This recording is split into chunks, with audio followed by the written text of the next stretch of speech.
Hello everyone, welcome to adventure classes. आज हम लोग स्टार्ट करेंगे टाइप्स ऑफ केमिकल रिएक्शन।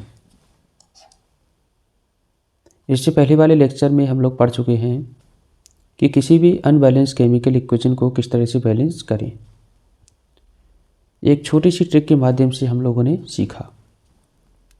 ये वाले लेक्चर में हम लोग जानेंगे किस तरह के क्वेश्चन यहाँ से अराइज होंगे बोर्ड के पॉइंट ऑफ व्यू से, और उन क्वेश्चन को हम डिटेल में यहाँ पर पढ़ेंगे और ये भी बताएंगे कि किस तरह के क्वेश्चन यहाँ पर बनते हैं।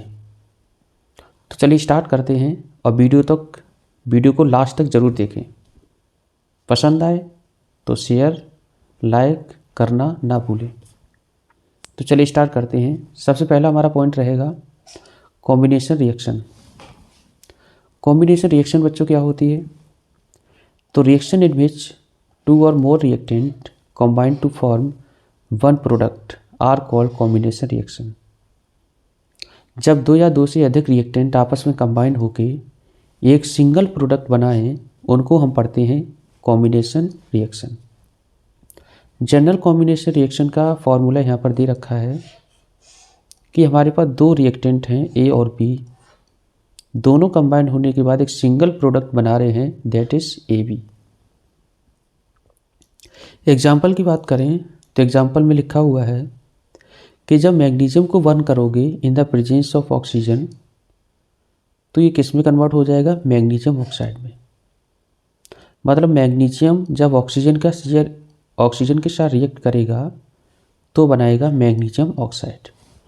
तो ये मैग्नीशियम और ऑक्सीजन क्या है? दोनों रिएक्टेंट हैं। ये आपस में रिएक्ट होने के बाद एक सिंगल प्रोडक्ट बना रहे हैं, that is magnesium oxide. When carbon is burned in oxygen, जब कार्बन को हम बर्न करेंगे ऑक्सीजन के साथ तो बनाएगा कार्बन डाइऑक्साइड। तो ये दोनों क्या है? हमारे रिएक्टेंट, और दोनों मिलने के बाद कार्बन डाइऑक्साइड बना दिए, मतलब सिंगल प्रोडक्ट का फॉर्मेशन करा रहे हैं। अब बात आती है decomposition reaction. Reaction in which one compound decomposed in two or more compound or element are known as decomposition reaction। जब एक सिंगल कंपाउंड दो या दो से अधिक कंपाउंड या एलिमेंट में टूट जाए तो ऐसी रिएक्शन को हम पढ़ते हैं डिकम्पोजिशन रिएक्शन।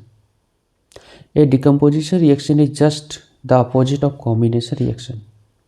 ये जो रिएक्शन है वो बिल्कुल उल्टी है, किसकी? अपोजिट है कॉम्बिनेशन रिएक्शन का। कॉम्बिनेशन रिएक्शन में दो रिएक्टेंट आपस में क्या हो रहे थे? जुड़कर एक सिंगल प्रोडक्ट बना रहे थे। लेकिन यहाँ पर क्या है? एक सिंगल प्रोडक्ट स्प्लिट होके दो या दो से अधिक कंपाउंड या एलिमेंट में टूटेगा। तो जैसे कि दे रखा है, जो ए बी है हमारा सिंगल कंपाउंड, वो स्प्लिट होके ए और बी बना रहा है, मतलब दो या दो से अधिक एलिमेंट या कंपाउंड में टूट जाएगा। अब ये टूटने के लिए जैसे मान के चलो हमने दे रखा है एग्जाम्पल ले लिया किसका? Calcium carbonate. कैल्शियम कार्बोनेट को हम लोग बच्चों पढ़ते हैं लाइम स्टोन। क्या पढ़ेंगे? Lime stone. तो लाइम स्टोन को जब हीट करोगे तो हीट करने के बाद ये क्विक लाइम, जिसको हम पढ़ते हैं कैल्शियम ऑक्साइड और कार्बन डाइऑक्साइड में ये टूट जाएगा, क्विक लाइम और कार्बन डाइऑक्साइड में। तो ये कहीं ना कहीं ये सिंगल प्रोडक्ट दो कंपाउंड में टूट रहा है, तो इसलिए हम क्या पढ़ेंगे? इसको डिकम्पोजिशन रिएक्शन। दूसरा एग्जांपल हमारे पास दे रखा है फेरिक हाइड्रोक्साइड, FeOH का होल थ्राइस। इसको जब हीट करोगे तो हीट करने के बाद ये क्या होगा? फेरिक ऑक्साइड में और वाटर में स्प्लिट हो जाएगा। तो ये रहा हमारा सिंगल प्रोडक्ट। इसको जब हीट करोगे तो हीट करने के बाद ये दो कंपाउंड में टूट गया, इसलिए इसको हम पढ़ते हैं डिकम्पोजिशन रिएक्शन। अब बात आती है कि डिकम्पोज कराने के लिए कोई भी प्रोडक्ट या कोई भी कंपाउंड खुद से स्प्लिट नहीं होगा। तो स्प्लिट कराने के लिए या तो उसको हीट करो, या तो इलेक्ट्रिसिटी पास कराओ, या तो सनलाइट डालो। तो यहाँ पर इस हिसाब से यहाँ पर डिवीजन कर रखा है डिकम्पोजिशन रिएक्शन का तीन पार्ट में, जिसका पहला पार्ट होगा thermal decomposition reaction. Thermal decomposition reaction का बच्चों मतलब ये है कि जब किसी सब्सटेंस पर हम हीट डालें और हीट डालने पर ये डिकम्पोज हो जाए तो इसको हम पढ़ेंगे थर्मल डिकम्पोजिशन रिएक्शन। जैसे कोई भी एग्जांपल ले लो, जैसे हमने लिया PbNO3 का होल ट्वाइस। इसको जब हीट करोगे तो हीट कराने पर ये लेड ऑक्साइड में PbO और नाइट्रोजन के ऑक्साइड और ऑक्सीजन में कन्वर्ट हो गया। तो ये सिंगल प्रोडक्ट जो है लेड नाइट्रेट, ये टूटने के बाद जब हीट किया तो ये 3 कंपाउंड में ये टूट गया, स्प्लिट हो गया। तो इसलिए हम क्या पढ़ेंगे? Thermal decomposition reaction. तो जब स्प्लिट कराने के लिए हीट की ज़रूरत पड़े तो हम पढ़ेंगे थर्मल डिकम्पोजिशन। दूसरा जो टाइप दे रखा है वो है इलेक्ट्रोलिटिक डिकम्पोजिशन। तो reaction in which compound decompose into simpler compound because of passing of electricity. तो जब किसी कंपाउंड में हम इलेक्ट्रिसिटी को पास कराएं और वो 2 या 2 से अधिक एलिमेंट या कंपाउंड में डिकम्पोज हो जाए तो इस टाइप के रिएक्शन को हम लोग पढ़ते हैं डिकम्पोजिशन रिएक्शन। लेकिन कौन सी? इलेक्ट्रोलिटिक। तो यहाँ पर एग्जांपल दे रखा है, जैसे वाटर है, तो वाटर में जब इलेक्ट्रिसिटी पास कराओगी तो इलेक्ट्रिसिटी पास कराने पर ये हाइड्रोजन और ऑक्सीजन गैस में कन्वर्ट हो जाएगा। तो ये जो स्प्लिट हो गया तो वाटर है, वाटर स्प्लिट होने के बाद क्या बनाएगा? हाइड्रोजन गैस और ऑक्सीजन गैस। तीसरा जो एग्जांपल है वो है फोटोलिसिस या फोटो डिकम्पोजिशन रिएक्शन। बच्चों फोटो का मतलब होता है लाइट, सनलाइट। तो reaction in which A compound decompose because of sunlight. जब कोई कंपाउंड सनलाइट की वजह से क्या हो जाए? डिकम्पोज हो जाए। तो इस टाइप के रिएक्शन को हम लोग पढ़ते हैं डिकम्पोजिशन रिएक्शन। लेकिन कौन सी? फोटोलिसिस। तो जैसा कि हमारा कोई एग्जांपल दे रखा है, बहुत बहुत इम्पोर्टेंट है कि सिल्वर क्लोराइड जब भी हम सनलाइट की प्रेजेंस में रखेंगे या सनलाइट के अंदर रखेंगे तो ये डिकम्पोज होके सिल्वर मेटल और क्लोरीन गैस में स्प्लिट हो जाएगा।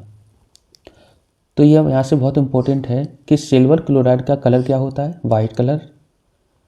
जब इसको हम सनलाइट में रखेंगे तो ये बनाएगा क्या? सिल्वर ग्रे कलर का मेटल और क्लोरीन गैस। अब बात आती है कि यहाँ पर जो सिल्वर क्लोराइड है उसका जो प्रयोग है, उसका प्रयोग फोटोग्राफिक पेपर में किया जाता है। Photographic paper has a coat of silver chloride which turn into grey when exposed to sunlight. तो फोटोग्राफिक पेपर है, उसकी जो कोटिंग होती है वो सिल्वर क्लोराइड की होती है और ये ग्रे हो जाएगी जब इसके ऊपर सनलाइट पड़ेगी। It happened because silver chloride is colourless. Silver chloride कैसा है? कलरलेस। कहें तो कैसा? वाइट। जबकि सिल्वर कैसे कलर का है? ग्रे कलर का। तो यहाँ ध्यान रखना, सिल्वर क्लोराइड का कलर क्या होगा? वाइट। अब यहाँ से बात आती है displacement reaction. The chemical reaction in which a more reactive metal या element displace a less reactive element from a compound is known as displacement reaction.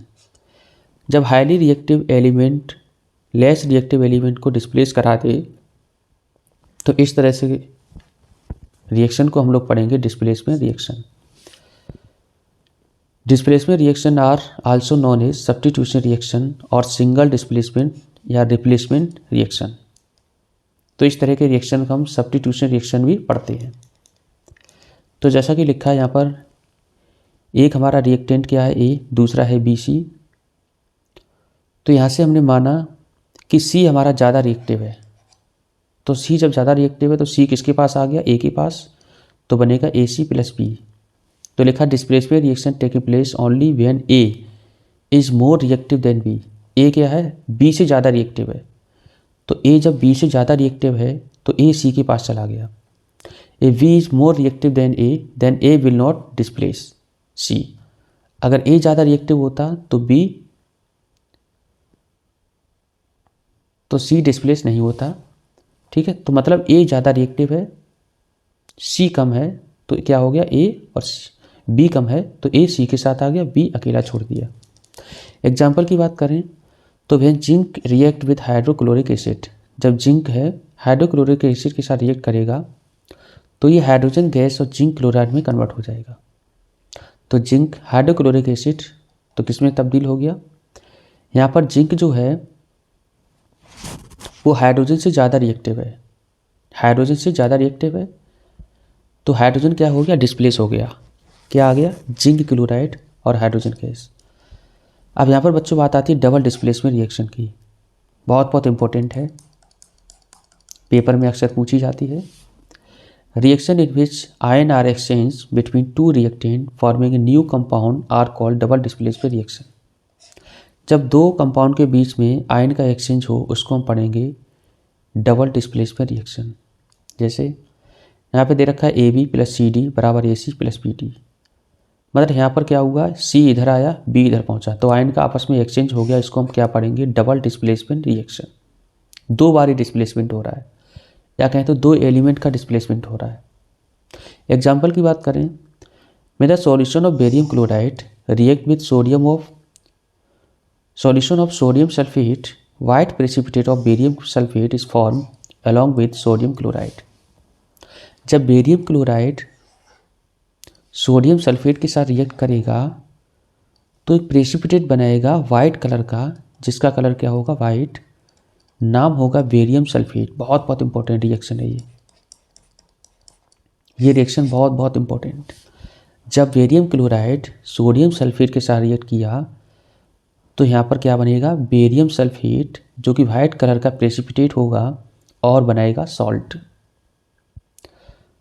ठीक है, तो यहाँ पर क्या हो रहा है, BA के साथ कौन आ गया, सल्फेट, और Cl और Na एक साथ चले गए, तो यहाँ पर आपस में क्या हो रहा है, आयन का एक्सचेंज हो रहा है। तो इसको हम पढ़ेंगे डबल डिस्प्लेसमेंट रिएक्शन। तो ये बहुत इंपॉर्टेंट है, वाइट कलर का प्रेसिपिटेट।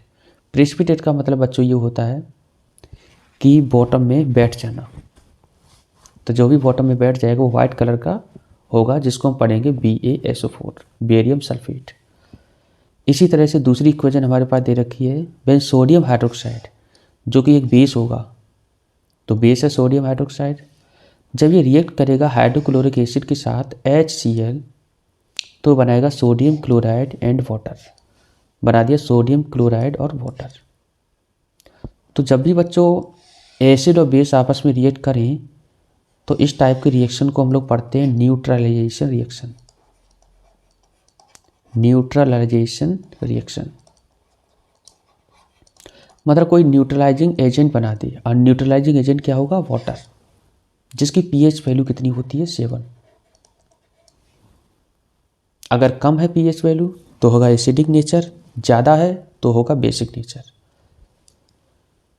नीचे लिखा भी है double displacement reaction in which precipitate is form. Double displacement reaction में अगर प्रेसिपिटेशन का फॉर्मेशन हो रहा है तो इसको हम पढ़ेंगे प्रेसिपिटेशन रिएक्शन। तो ऊपर वाली रिएक्शन क्या नाम क्या होगा, प्रेसिपिटेशन रिएक्शन, क्योंकि यहाँ पे प्रेसिपिटेट का फॉर्मेशन हो रहा है। Neutralization reaction are also example of double displacement reaction. तो न्यूट्रलाइजेशन रिएक्शन भी किसका एग्जाम्पल है, डबल डिस्प्लेसमेंट का। क्यों, यहाँ पर बेस और एसिड आपस में रिएक्ट होने के बाद क्या बनाए, वाटर, मतलब न्यूट्रलाइजिंग एजेंट वाटर, तो इसलिए नाम हम क्या रखें, न्यूट्रलाइजिंग रिएक्शन। बच्चों बात आती है ऑक्सीडेशन एंड रिडक्शन रिएक्शन की। ऑक्सीडेशन का मतलब क्या होता है, एडिशन ऑफ ऑक्सीजन, मतलब ऑक्सीजन का एडिशन या नॉन मेटेलिक एलिमेंट का एडिशन, या फिर रिमूवल ऑफ हाइड्रोजन या मेटेलिक एलिमेंट का रिमूवल हो किसी कंपाउंड से, इसको हम पढ़ेंगे ऑक्सीडेशन रिएक्शन। मतलब आपको कोई कंपाउंड दे रखा है और वो कंपाउंड में ऑक्सीजन का एडिशन हो जाए या फिर रिमूवल हो जाए किसका, हाइड्रोजन का, तो इसको हम पढ़ेंगे ऑक्सीडेशन रिएक्शन। एलिमेंट और कंपाउंड इन विच ऑक्सीजन और non metallic element is added और हाइड्रोजन और metallic element is remove called be oxidize. मतलब कोई कंपाउंड जिसमें हाइड्रोजन निकले या ऑक्सीजन ऐड हो उसको हम पढ़ेंगे ऑक्सीडाइज हो गया अपने आप में। रिडक्शन का मतलब क्या है, एडिशन ऑफ हाइड्रोजन और मेटेलिक एलिमेंट और रिमूवल ऑफ ऑक्सीजन और non metallic element from a compound is called reduction. तो रिडक्शन का मतलब बच्चों ये है कि किसी भी कंपाउंड से हाइड्रोजन क्या हो जाए, निकल जाए, या मेटेलिक एलिमेंट निकल जाए, हाइड्रोजन का एडिशन हो जाए और मेटेलिक एलिमेंट का एडिशन हो जाए या रिमूवल हो जाए ऑक्सीजन का। तो सीधी सी बच्चों बात है कि ऑक्सीडेशन में ऑक्सीजन का एडिशन होता है और रिडक्शन में हाइड्रोजन का एडिशन होता है। ठीक है, तो इतनी बात याद रखना। ऑक्सीडाइजिंग एजेंट क्या होते हैं? The substance which gives oxygen for oxidation is called oxidizing agent. तो ऐसे सब्सटेंस जो ऑक्सीजन को दें ऑक्सीडेशन कराने के लिए, उसको हम पढ़ेंगे ऑक्सीडाइजिंग एजेंट। जैसे एक्स है, तो एक्स ने ऑक्सीजन निकाल दिया, तो ये क्या बना? Oxidizing agent. और जिसके पास ऑक्सीजन जुड़ा उसको हम पढ़ेंगे ऑक्सीडाइज हो गया ये। The substance which remove hydrogen is also called oxidizing agent. या फिर हाइड्रोजन को क्या करे? रिमूव करे। रिड्यूसिंग एजेंट क्या होंगे? The substance which gives hydrogen for reduction is called reducing agent. तो वही लिखा है। अगर मान चलो कोई केमिकल रिएक्शन आपको दे रखी है और वहाँ पर दोनों चीज़ें हो रही हूँ, the reaction in which oxidation and reduction both take place simultaneously is called redox reaction. तो ऐसी केमिकल रिएक्शन जहाँ पर ऑक्सीडेशन भी हो रिडक्शन भी हो, तो ऐसी केमिकल रिएक्शन को हम लोग पढ़ते हैं रिडॉक्स रिएक्शन। लिखा है when copper oxide is heated with hydrogen. तो कॉपर ऑक्साइड को जब हाइड्रोजन के साथ हमने हीट किया तो बना कॉपर मेटल और हाइड्रोजन नहीं, यहाँ पर वाटर इज फॉर्म। ठीक है, तो यहाँ पर जरा बच्चों देखो, कॉपर ऑक्साइड से कॉपर क्या हो गया? अलग, और ऑक्सीजन अलग, तो ऑक्सीजन का रिमूवल, तो यहाँ पर हो रहा है क्या? रिडक्शन। क्या होगा? रिडक्शन। वही अगर हाइड्रोजन में देखें ऑक्सीजन जुड़ गया तो यहाँ पर होगा क्या? ऑक्सीडेशन। ठीक, तो ऑक्सीडेशन कहाँ पर हो रहा है और रिडक्शन कहाँ पर हो रहा है? तो लिखा है in this reaction Cu is changing into Cu। तो CuO कॉपर ऑक्साइड कॉपर में चेंज हुआ, oxygen is being to remove, तो ऑक्सीजन यहाँ पर क्या होगी? रिमूव हो गई। तो removal of oxygen from a substance called reduction, तो यहाँ पर रिडक्शन हो रहा है। So copper oxide is being reduce, तो कॉपर ऑक्साइड क्या हो गया? अपने आप में रिड्यूस हो गया। क्यों? क्योंकि इसने ऑक्सीजन को निकाल दिया है। ठीक है, इन दिस रिएक्शन, तो वही सब लिखा है। अब बच्चों बात करते हैं एक्सोथर्मिक रिएक्शन और एंडोथर्मिक रिएक्शन की। सबसे पहले बच्चों बात आती है एक्सोथर्मिक रिएक्शन। तो रिएक्शन विच से produce energy is called exothermic reaction. तो ऐसी रिएक्शन जहाँ से एनर्जी रिलीज हो या फिर बहुत बड़ी मात्रा में हीट बाहर निकले, तो इस तरह के रिएक्शन को हम लोग पढ़ते हैं exothermic reaction. Most of the decomposition reaction are exothermic. ज़्यादातर डिकम्पोजिशन रिएक्शन ही क्या होंगी? एक्सोथर्मिक रिएक्शन होंगी। डिकम्पोज हो जाए मतलब एनर्जी बाहर निकले।